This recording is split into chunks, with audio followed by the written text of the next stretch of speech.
Hi, welcome back. Last week we talked about the issues with slavery in the United States and actually slavery around the world too, from past to even present.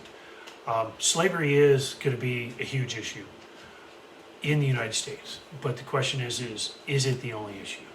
We know that slavery is going to be the leading cause, the leading issue behind the Civil War and behind the United States being torn apart. We're setting up for a 4-year fight. It'll cost 620,000 American lives. So worst battles that we've seen in American history and Americans killing Americans. But we could have done something about it a long time ago. As we got ready to sit down and write the Constitutional Convention, slavery was part of that issue. And as slavery was part of that issue, we could have written slavery out, but instead we negotiated it in. Instead we compromised it in. And all throughout, all we did was compromise, compromise, compromise. Founding fathers had the power to get rid of it, but they didn't. James Madison says the U.S. will have different interests between North and South because of slavery. He wasn't predicting the future. He wasn't reading people's palms. He wasn't doing tarot cards. He knew that slavery was going to split this United States. You cannot have a democratic country, meaning a country that believes in democracy, a country that believes in freedom, a group of people who sit down and write these ideas of freedom and still allow slavery. And Madison knew it, our father of the Constitution. Even more so, Thomas Jefferson. Thomas Jefferson said, slavery is like holding a wolf by its ears. Nobody wants to be in this position. You can't just let go a little bit, because if you do, the wolf's going to bite you, kill you. You're also very worried about just letting go because the wolf can either one, leave and everything be fine, or number two, the wolf turn and attack and kill you. We don't know what it's like. However, Jefferson, that man who wrote that we hold these truths to be self-evident, that all men are created equal, did not include slavery. Slaves were left out. So the biggest question is this: how would it be if it happened to you?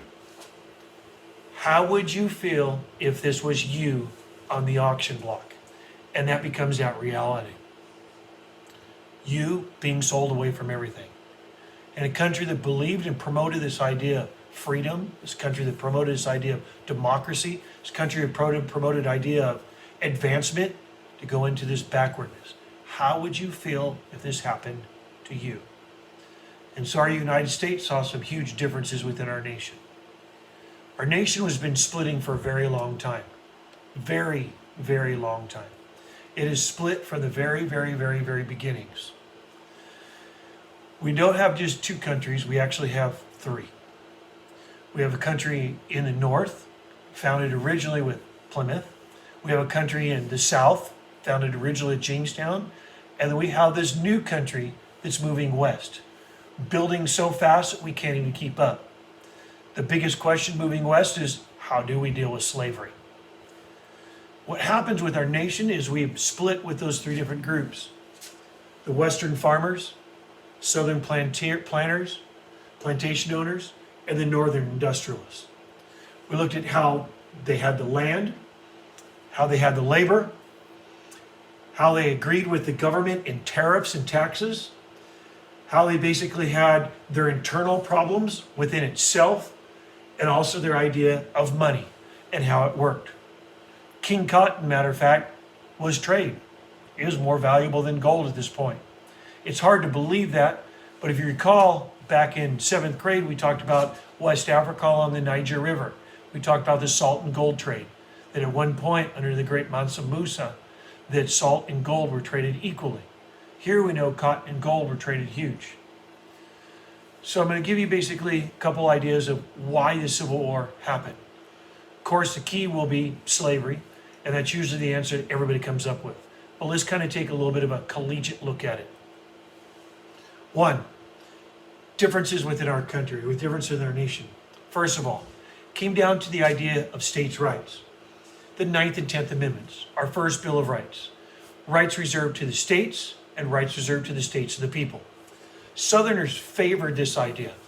It goes back from early on, where they felt that they were their own kind of entity, that Virginia was Virginians, South Carolina was for Carolinians, Georgia was for Georgians. They believed in this idea of states' rights.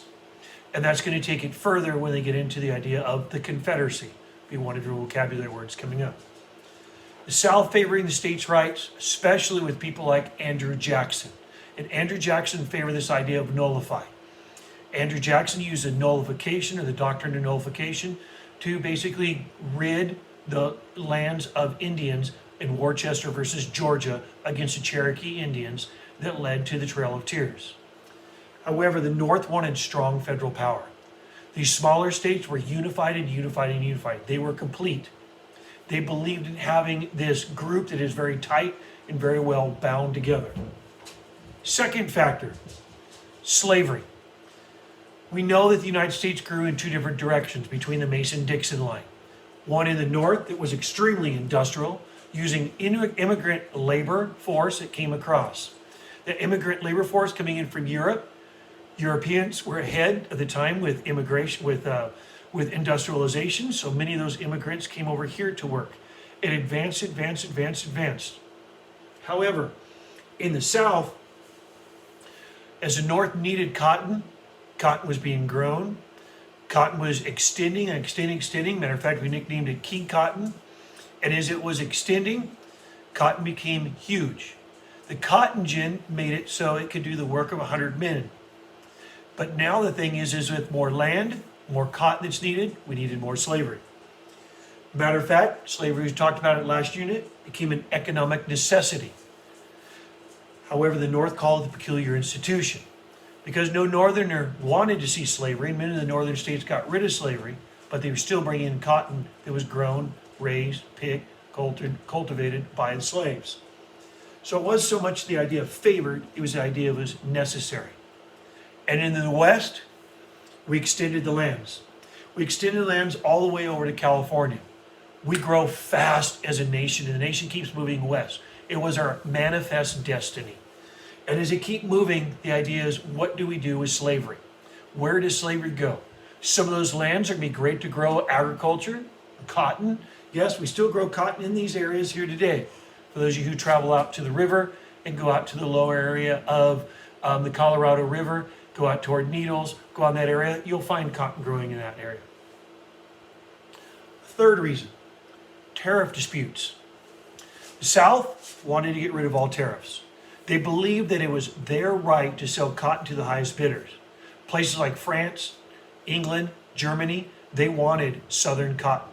England really was going to pay whatever they wanted for the cotton. Of course, we have the tariffs in the United States, which then protected the northern businesses. With those tariffs protecting the northern businesses, that meant that cotton could only be sold to the northern states. Very little cotton be sold to England. England will have to find a different place to grow cotton, and of course they do over in places like India, later on Pakistan, Afghanistan. But Southern cotton was huge. The South did not want tariffs. The North needed tariffs to protect their workers and protect their businesses.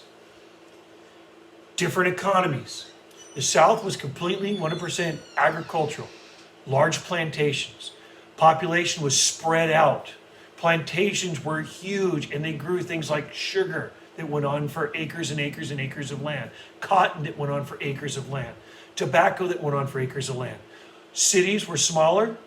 They had some larger cities along the coast, like places like Charleston or Norfolk, Virginia, Savannah, Georgia. But most population was spread out. In the north, they had these huge industrial cities.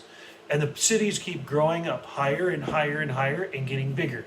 Places like Boston are getting congested with a lot of population, especially immigrant population.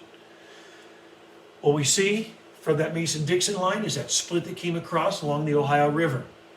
That split is going to continue across. We see the growing areas here, which is for growing large plantations, and the industrial areas here. Yes, industry moved from places like New York. Now we're here to Chicago and Detroit. Those become the big cities. And last but not least, huge cultural differences. Yes, there's a cultural difference between the North and the South. That cultural difference between the North and the South has been from the very beginning of Jamestown, founded in the South, Plymouth, founded in the North. It started off with Jamestown, tobacco farming. Slavery comes in. In the North, it started off with basically trade, fishing, whaling, anything had to do with shipping in and out. Eventually now in the North becomes the huge industrialization and all the factory system, or the American factory system, and still trading that stuff out to the world. The South doesn't like much changes at all. Very, very, very, very few changes. However, in the North, they have diverse cultures. We still see the separations. Places like New York, you can still go to areas that are very Italian, or areas that are very Irish, areas that are very Slavic, areas that are very Jewish, even places like Chinatown. We call those ethnic neighborhoods by the Jewish word ghetto. We still see ghettos in large cities today, where the word ghetto today has kind of a different thing, meaning poor, but ghetto being an ethnic neighborhood. So when we look at basically the way that the country split up, we saw the ideas of state rights, and that both the North and the South saw as being something different. Slavery.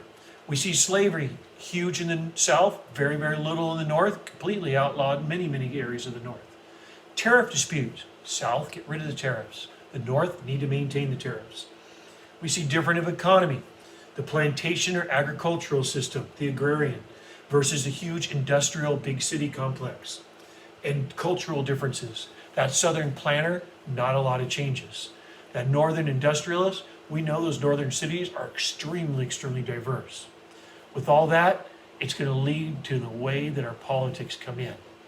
Here's just kind of view going right up to 1860. And these 10 years are going to be some drastic, drastic changes. These 10 years are going to cause a difference with everything that comes up politically, economic, money system. Everything that goes, the North and the South are going to see things differently. And that's what's happening now. Thank you guys. Have a good day.